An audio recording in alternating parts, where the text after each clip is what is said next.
We are now in the second lesson of the second topic. The topic is recording transaction. We are doing a unit called financial accounting, which is in the foundational level of CPA. Financial accounting, which is in the foundational level of CPA. And in our previous lesson, we introduced ourselves to journals, especially special journals. Now, in this lesson, we are going to see the importances of using special journals. We also discuss about the general journal, and general journal is also called journal proper. Then we discuss double entry and ledger. Then we discuss types of ledgers, and we discuss sales ledger and the purchases ledger. We discuss sales ledger and purchases ledger. We are also going to do one example of sales ledger in this lesson. So you can kindly subscribe, and if you subscribe, I'm giving summarized financial accounting notes and answers to custom past paper questions from 2015 to 2023. You can contact us through the email samuelgitudu20@gmail.com or samuelgitudu19@gmail.com to get those resources so that they can help you in preparing and revising for upcoming exams of August in CPA. So let us start with the importances of using special journals. But before that, we give examples of special journals. And examples of special journals, we said there's a sales journal, there's purchases journal, there's sales return journal, and there's also the purchases return journal, and then we had a cash book. So what are the importances of using those special journals? What are the importances of using those special journal? And the first importance is that they help to group and record transactions of like nature. They help to group and record transactions of like nature. For example, a sales journal is used to record all the sales which are made on credit. So all the sales which are made on credit are recorded in the sales journal. If a sales occurred, for example, let us say we are in the month of May. If on date one a sales occurred on credit, it is recorded in the sales journal. If on date 2 a sales occurred on credit, it is also recorded there. If on date 3 a sale occurred, it is recorded there. If on date 4 a sale occurred, it is recorded there. We also have the other types of special journals, for example, the purchases journal. If a purchase occurred, it is recorded in the purchase journal. If it occurred on 1st May, it is recorded there. On 2nd May, it is recorded there. On the 3rd May, it is recorded. So all the credit purchases during that period are recorded in the special journal. So special journals are used to group and record transactions of like nature. The second importance is they save time with summary and less frequent posting to the ledger account. So when you have recorded or when you have grouped and recorded all the transaction of like nature in the special journal, you are going to save time when you want to extract that information for other uses.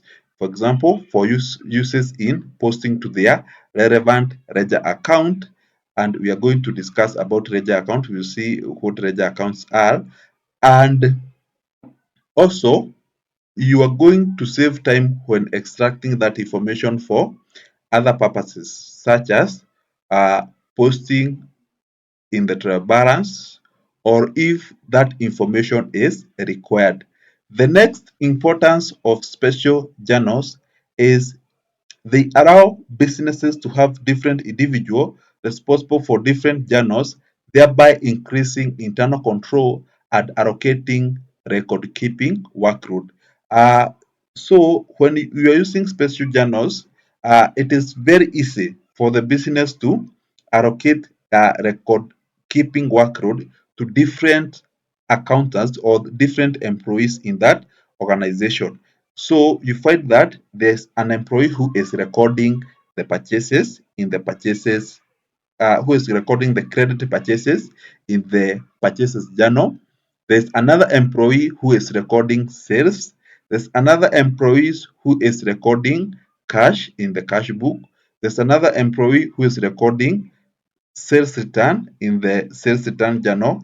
And by doing that, you increase internal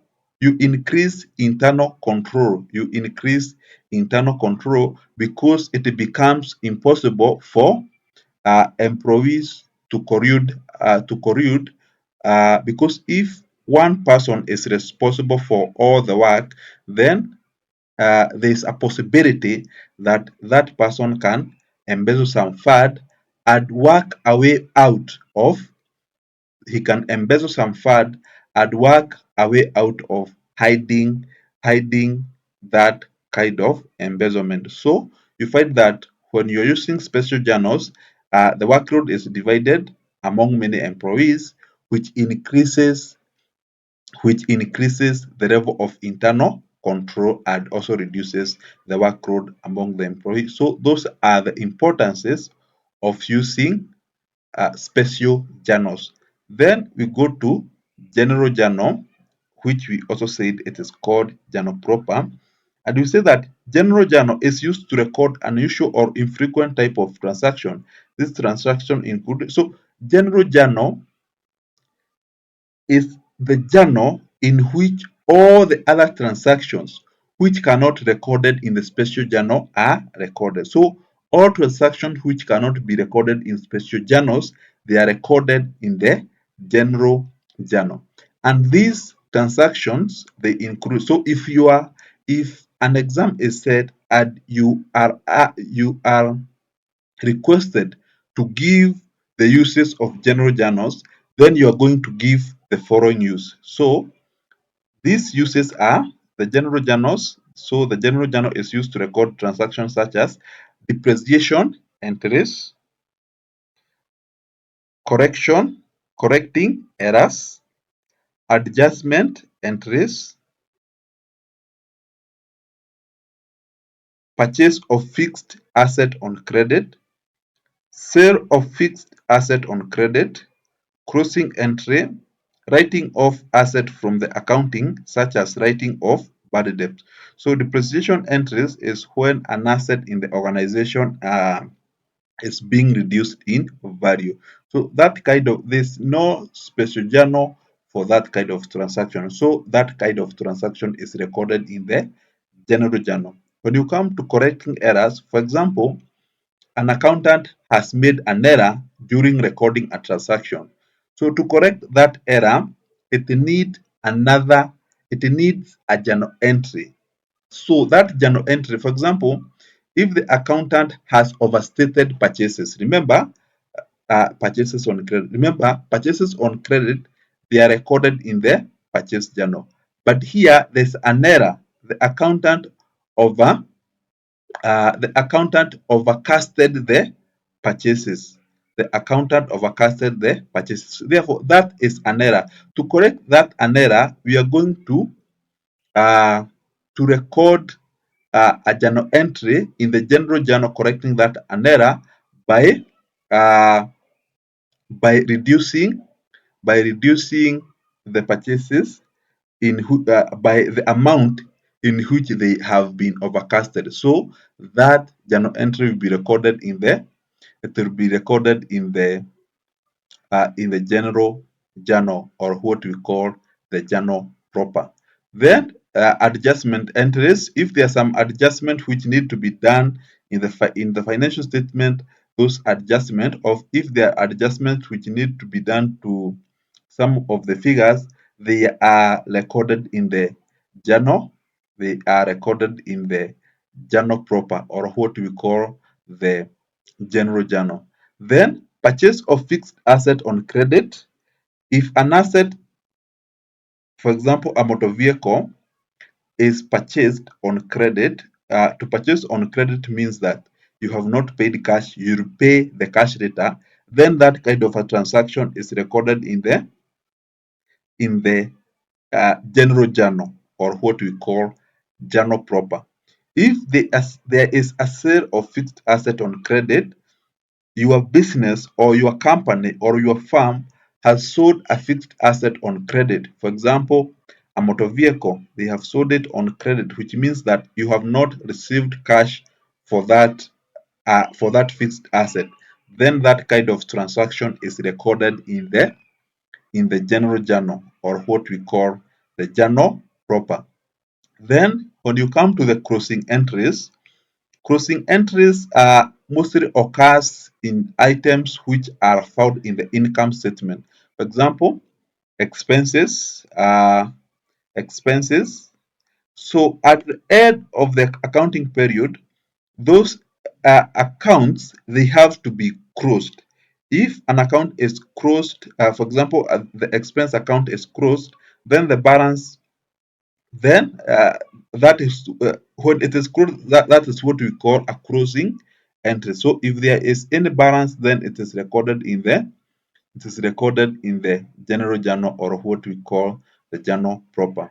Then there's writing of asset from the account. For example, if the company have bad debt occurs where a debtor is unable to pay some debt. A debtor is unable to settle some or all of his obligation to the company or to the business. If that occurs, then the company must write off that debt. Then that kind of a transactions is recorded in the general journal. It is recorded in the general journal, or what we call the journal proper. So we can now go to the format of a general journal. A general journal, uh, you have the dates, you have the dates, then you have the details. These are the details of the transaction. Then you have the for you number. This is the number of the transaction if the transaction is assigned a specific number. Then it have the debit side, and then it have the credit side. So we can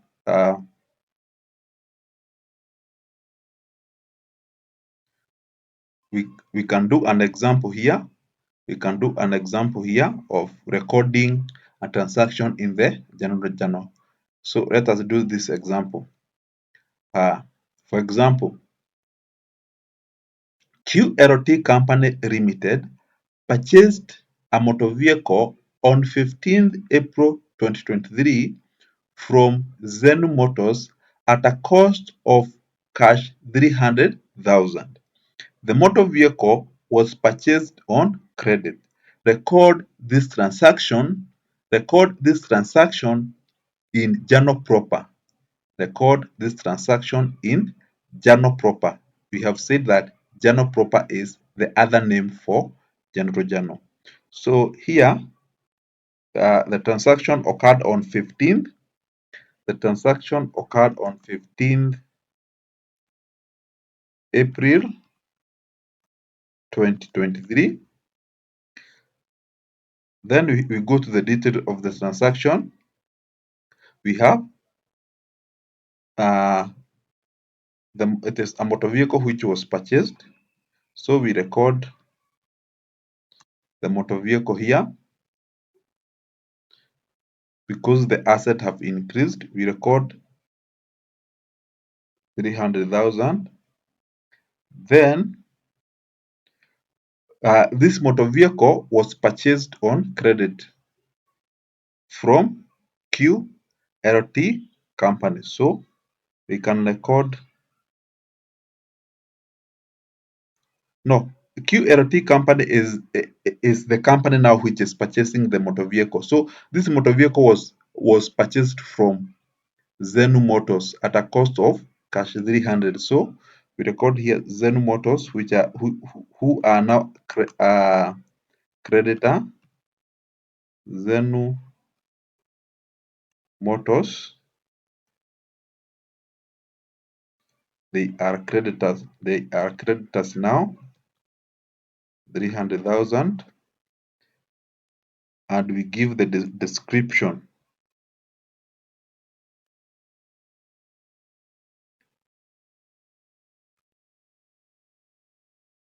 We give the description of the transaction. We say purchase of motor vehicle, purchase of motor vehicle on credit, purchase of motor vehicle on credit. So that is an example. We have done only one transaction, but in a question you can be tested. A question can test many transactions. So we continue. We continue. We have done that example. We go to the other objective, which is understanding double entry and ledger accounts. And we start by defining ledger account. And ledger account is a classified record of transaction and the only essential book used in bookkeeping. It shows both debit and credit in a T account format.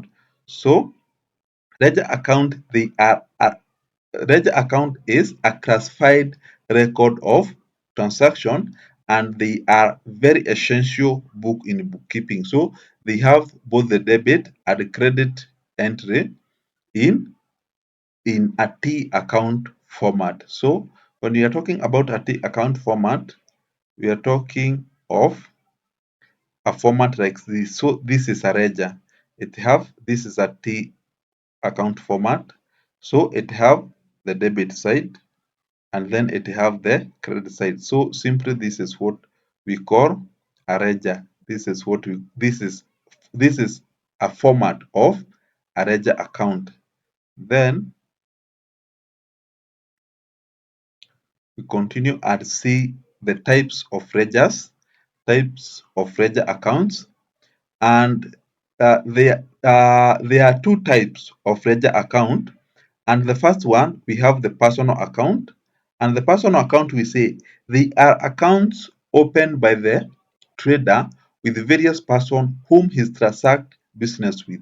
The trader own capital account are drawings being included. So personal account, these are account maintained in the books of the business, which shows people or person who the business transacts with, and those account also include the trader's own capital account and drawings account. So personal account are accounts opened by the traders with the various person whom he's transacting with. For example, you may find an account in the business called John, Kamau, Mwangi. So those are personal account. Then the trader's own capital is also a personal account, and the drawings of the trader or the owner of the business is also a personal account. Then we go to the impersonal accounts, and the impersonal account, they are of two types. The impersonal accounts, they are of two types. And the first type is real accounts and nominal accounts. So impersonal accounts are of two types, that is real account and nominal account. And we see that a real account is also called a permanent account and is a general ledger account that does not close at the end of a period or at the end of the accounting year. So any account maintained by the business and is not closed at the end of the year is a real account. For example, or examples of this real account include trade receivable account, trade payable account, uh, motor vehicle account, which is an uncurrent asset, and we have many accounts which are real account. So the way you differentiate real account from nominal account is that the transactions which are in the real account, they are transactions which involve assets, liabilities, and owner's equity. So, transaction involving assets, liabilities, and owner's equity are recorded in the real account. They are recorded in the real account. So examples of this transaction is, for example, if the business purchases a motor vehicle, which is an non-current asset, then that motor vehicle is added to the account of motor vehicle of the is added to the account of motor vehicle. So at the end of the accounting period, that account will still remain intact. If the business have trade receivables, at the end of the accounting period, that account will still remain intact. Then nominal account, so these are the opposite of real account. And you say that nominal account, which are also called temporary account, is essentially the opposite of real account in accounting. So nominal account balances close at the end of the financial year. So nominal account balances, they are closed at the end of financial year. For example, the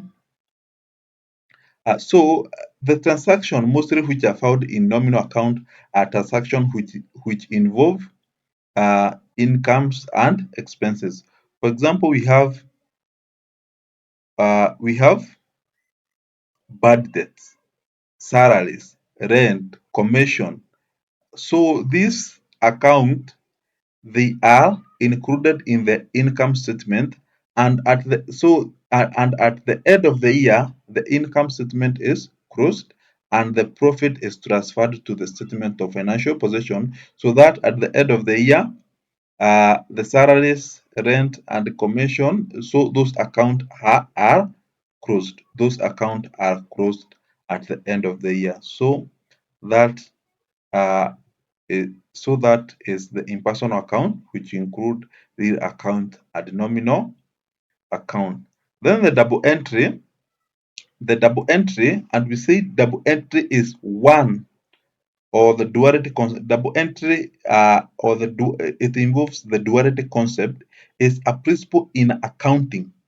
Is a principle in accounting, and we can first define double entry, and where we say that double entry is a fundamental rule in accounting that says for every debit entry, there must be a corresponding credit entry. For every debit entry in the accounting, there must be a corresponding credit entry. And why is this the case? This is the case because assets, they are always equal to liability plus capital. So this is the accounting equation. We had discussed it in previous lesson. We said that assets must always be equal to liability plus capital. Therefore, when asset increases, there must be a corresponding increase in either liabilities or capital. And when assets reduces, then there must be a corresponding reduction in capital or liabilities. So that is why uh, you find that for every credit entry there must be a corresponding uh, debit entry. So we say that what is a debit entry? When we talk about debit entry, what are we talking about? Or when we talk about a credit entry, what are we talking about? And we say that a debit entry is an entry on the left hand side of a T account and is denoted by DR, while a credit entry is an entry on the right hand side of a T account and is denoted by CR. Let us see, we have a format of a T account here. So any entry on this side,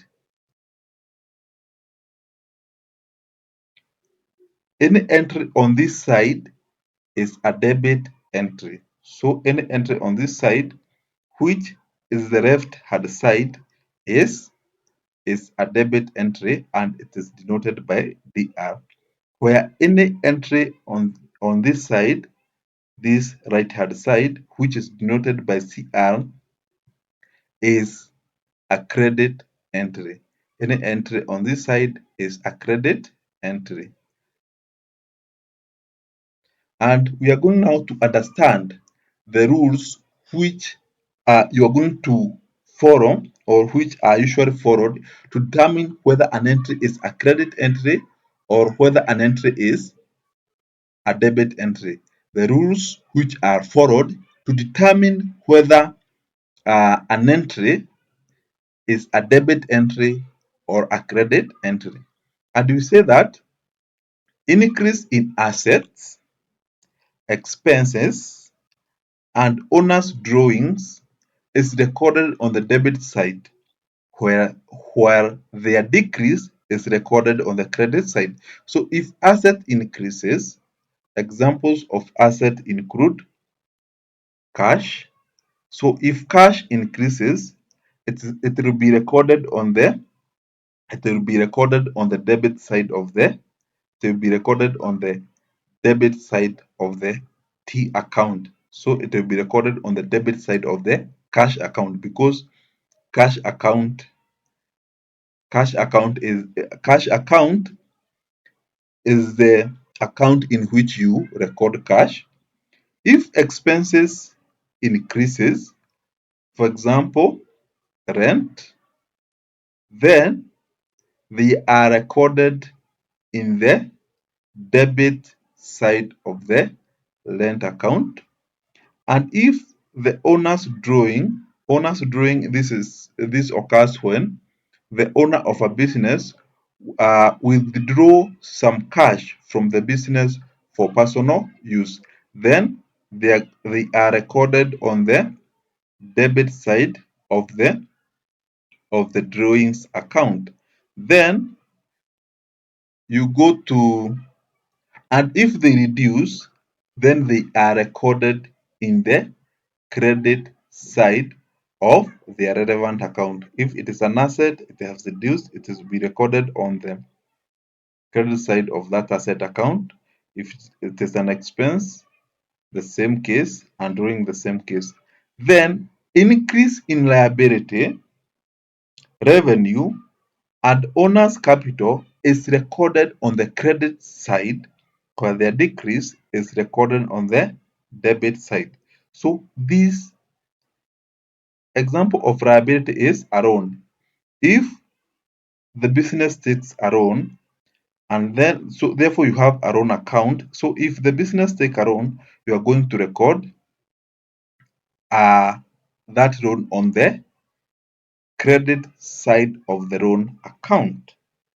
If the revenue increase, for example, the business has made sales, then you record that on the credit side of the credit side of the revenue account. If the owner's capital increase, you record it on the credit side of of the the owner's capital account. And these are very essential rules which are usually followed when recording transaction in the ledger account, or in the double entry in the ledger account. So examples of assets, they include motor vehicle, cash at bank, building, etc. Assets, there are a lot of assets in business. Example of capital, and we say that capital is a fund which is contributed by the owner in the business. When he is starting business, he can also introduce cash, uh, cash when the business is still learning. That is now called the additional capital. So capital, or he can introduce an asset. That asset is capital. And examples of liability, they include creditors, rent payable. You can also have loan. Example of expenses include electricity expense, rent expense, advertising expenses, and there are a lot of other expenses. So let us do an illustration now. Let us do an illustration to show how double entry work. Let us do an illustration to show how double entry work. And the illustration goes like this. Jordan started a business with cash 100,000. Jordan started a business with cash 100,000 cash. Record this transaction. Jordan started a business with cash 100,000. So record this transaction. In this you have this transaction is going to be recorded twice in the cash account and in the capital account because Jordan has started a business by introducing 100,000. Therefore, this is capital and it is also cash. We have said that when asset increases, you record them on the debit side of the account. So here we are going to say capital 100,000. You see, the title of this account is cash, and the title of this account is cash, and it is getting its information from capital account. So here you are recording capital 100,000. So in the cash account, then the capital has increased, and we say when capital increases, you record it on the credit side. So you say cash 100,000. So in the capital account, we have recorded that on the credit side, and in the cash account, you have recorded the 100,000 on the debit side. So that is an example of double entry. That is an example of double entry. And we see that you can see that the double entry principle is observed in the above transaction. The double entry principle is observed in the above transaction. So we can now go to the preparation of ledger account, and this one is an example of ledger account. And you see that first, when you're preparing ledger account, you see that first the opening entry should be posted as they indicate the balance of assets and liabilities with which a firm starts a new period with. So this is written as balance brought down. So when you're preparing any ledger account, you must start by the opening. You must start by the opening entries, which are the balance brought down from the previous period. Then in the case of cash and bank balances, will be written in the cash book and no separate account will be opened. So for cash and bank balances, those are usually written in the cash book and you don't need to prepare separate account. So examples of ledger account, we have the sales ledger account and then we have the purchases ledger account. Examples of ledger account, we have the sales ledger account and we have the purchases ledger account. And you say that sales ledger, it is an accounting tool used in business to keep track of sales made on credit or invoices sent to customer. So it is information is derived from sales journal. After preparing the sales journal, now you go and prepare the sales ledger. After preparing the sales journal, now you go and prepare the sales journal. The sales ledger. And you say that the purchase ledger now is an accounting tool used in business to keep track of purchases made on credit or invoices received from creditors.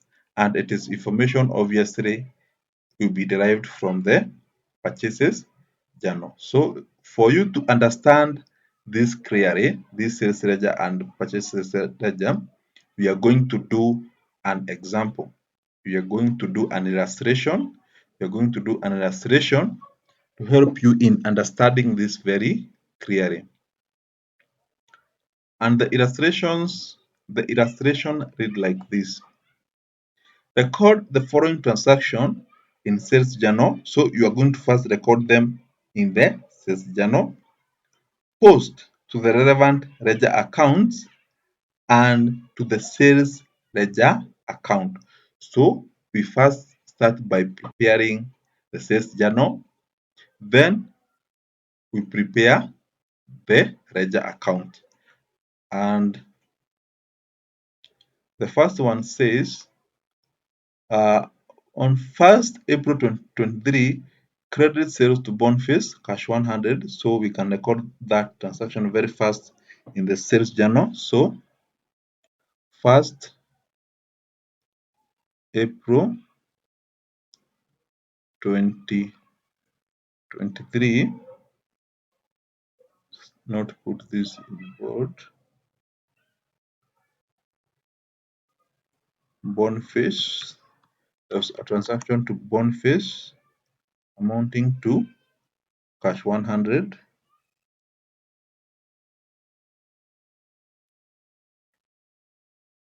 Then the next is that April 2023, credit sales to John 500. So that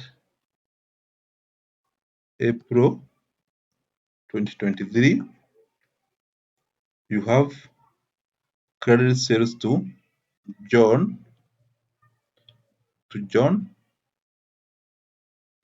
amounting to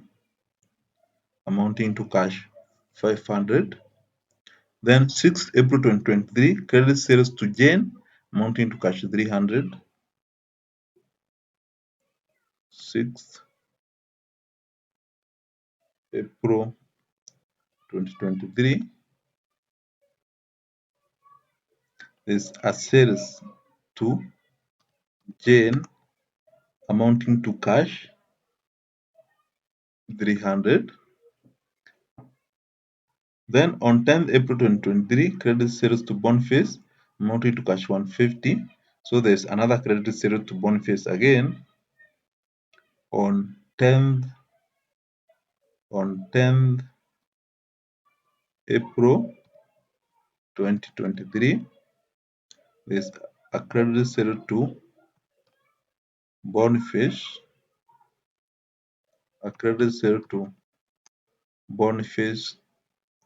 amounting to cash 150.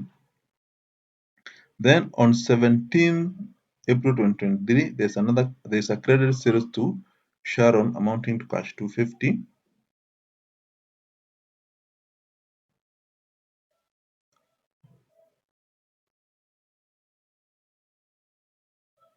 On 17th April 2023, 17th April 2023, there's a credit sale to let's reduce this one a little bit.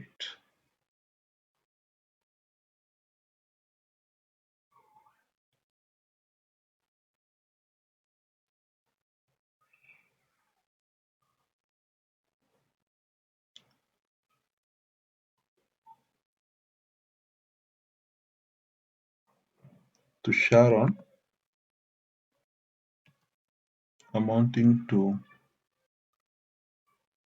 250. Then on 19th April 2023, a credit sale to Jeremy amounting to cash 300. 19th April 2023, there is credit sale to Jeremy amounting to cash 300.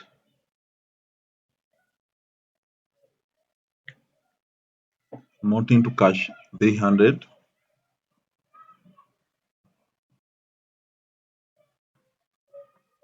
Then on 27th April 2023, there's credit sale to someone amounting to cash 260. 26th April 2023, credit sale to Samuel amounting to cash 260. And finally, on 30th April 2023, credit sale to David amounting to cash 4. 100. So this is 27th, not 26th.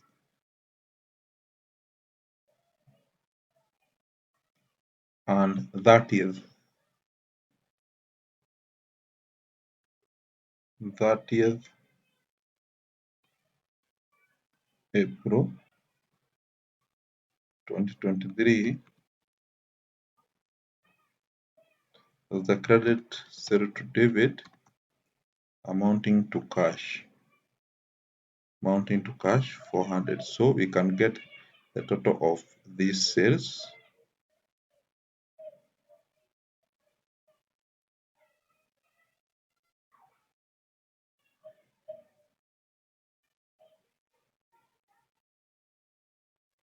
So we have 100. We have 100 plus 500 plus 300 plus 150 plus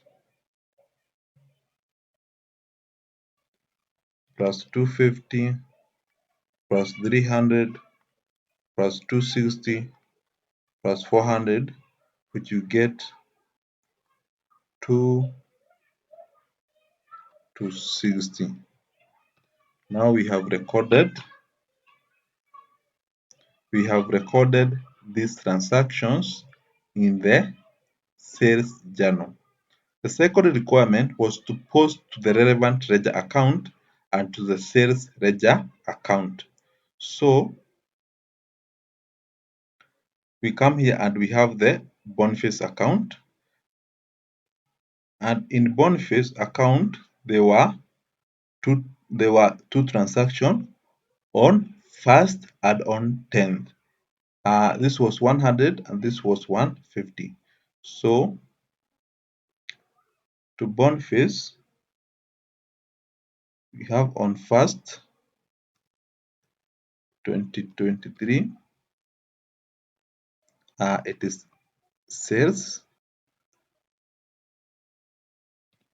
on 50, and then on 10th, no, the first one is 100 and on 10th it is 150.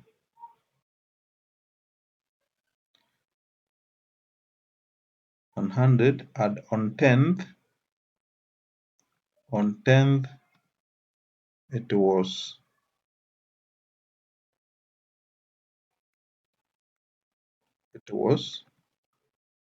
150. So the total, if we close this account, the total of this account will be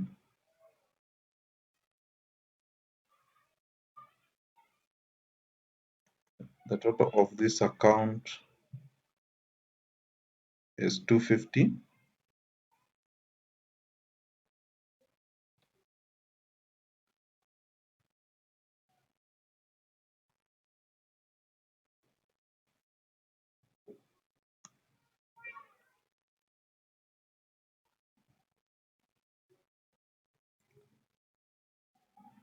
The total of that account is 250. Therefore, the balance carried down is 200 and it is 250. It is 250. Therefore, we are supposed to record this transaction simultaneously. We have now recorded this transaction on the debit side of the Boniface. Boniface now is a debtor. So we go to the sales ledger account. We go to the sales ledger account and record the same transaction on the credit side now. So we say Boniface, the date was 1st April 2023. Boniface and the transaction is of 100.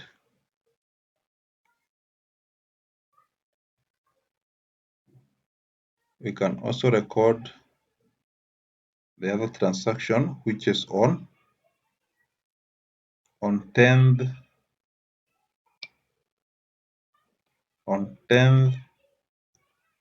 April 2023, Boniface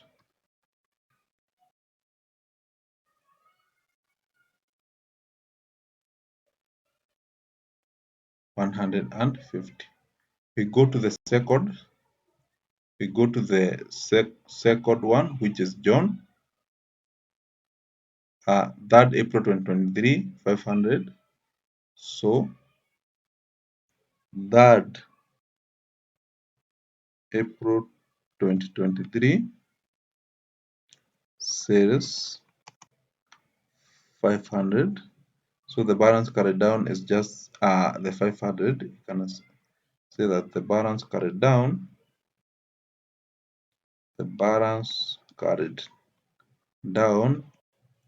is 500, and this balance carried down is going to be the balance brought down in the next period. So this balance carried down is the balance brought down in the next period. So we have recorded this transaction on the debit side. So we go to the ledger account, the sales ledger account, and we say John, the transaction is on 3rd April 2023. It involves John.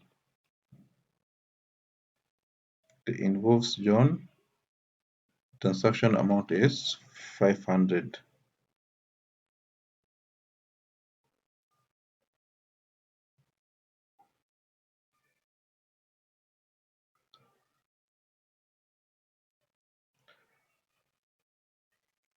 We go to the next transaction, which is Jane.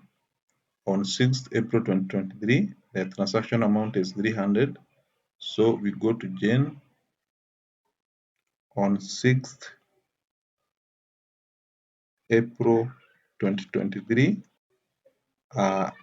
sales 300. So the balance carried down,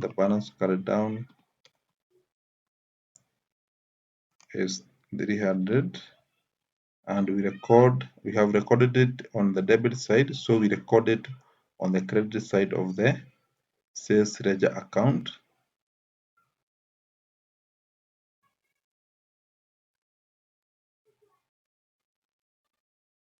We say on 6th April 2023, we have Jane, and the transaction amount is 300.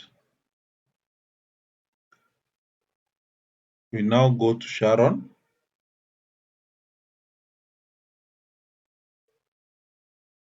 We had done for Boniface.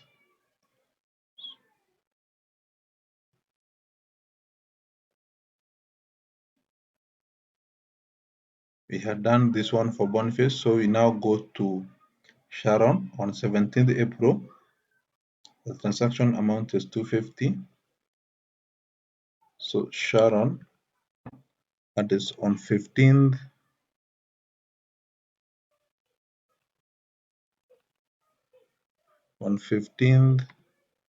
April 2023. It is a sales. Transaction amount is 250. So the balance carried down, to balance this account is 250, and we have recorded on the debit side, so we recorded on the credit side of the sales account.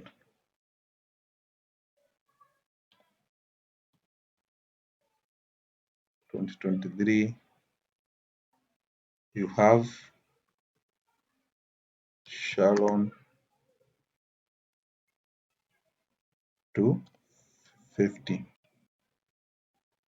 We go to the next person. The next person is Jeremy on 19th April 2023, 300.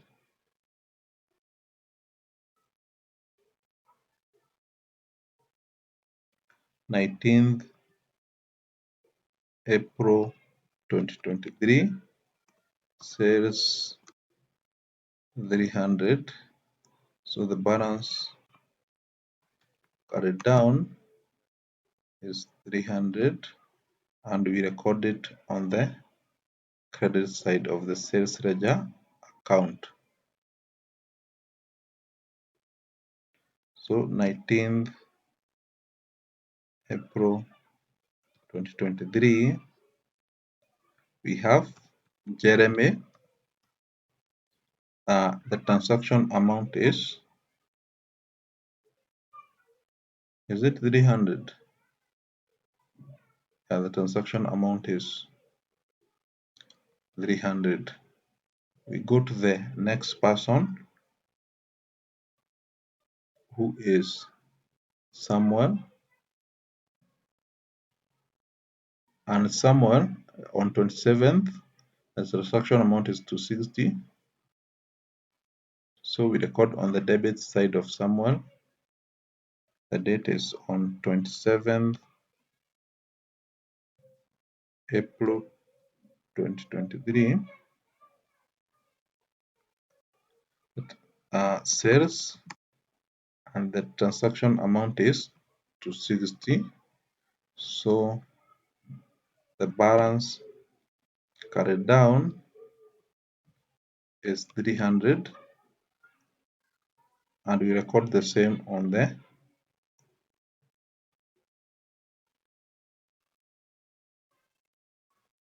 27th April 2023. Samuel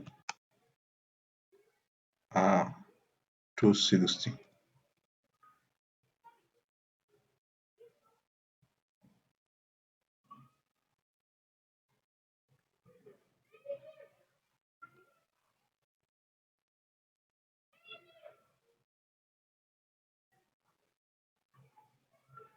We go to the final account.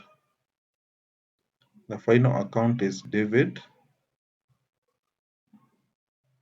and the transaction was on 30th April 2023, and the transaction amount is 400.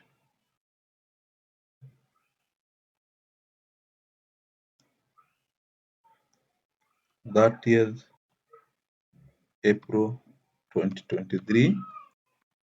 It is a sale. The transaction amount is 400. So the balance carried down is 400. We record the same in the sales ledger account. So 30th April 2023, there was a credit sale to David amounting to cash 400. And so the total now of the sales ledger, the total of the sales ledger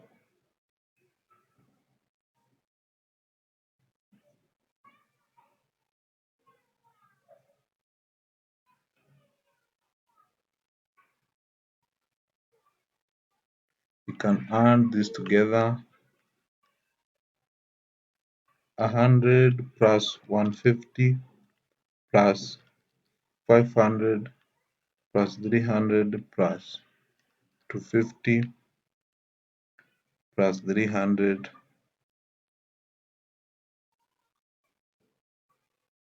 plus 260 plus 400. We're getting 260. Therefore, we have done all the requirement of that question, which required us to prepare the sales journal. So this is the sales journal. Then to post those transactions in their relevant ledger account. So these are the relevant ledger account. These are the relevant ledger account.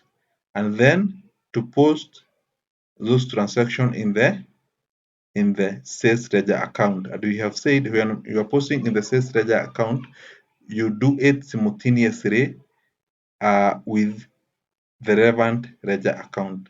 Therefore, that is it for this illustration. That is it for this illustration. And finally, we tackle our final objective, which is the importances of ledger. Why do we prepare this ledger account? And we say the first importance is they help to track profit and losses. That is the first importance. Then they reveal purchases and sales trade that give clues to successful advertisement campaign and store display. So they reveal trends in the business. They reveal trends about the purchases and sales. Then they help in preparing tax return at the end of the period. For example, VAT returns, because you know when you're preparing VAT returns, you usually take the sales and the purchases. Those are very important in preparing tax returns such as VAT returns. Then they are variable in detailing profit and expenses if the company is ever audited. So they give details of profit and expenses during an audit of the company. And the companies can be audited for many reasons by the auditor. Auditors can audit the company uh, to give an opinion, to give an opinion about the company's financial position. Therefore, that is it for this lesson, and I'll see you in the next lesson. May God bless you.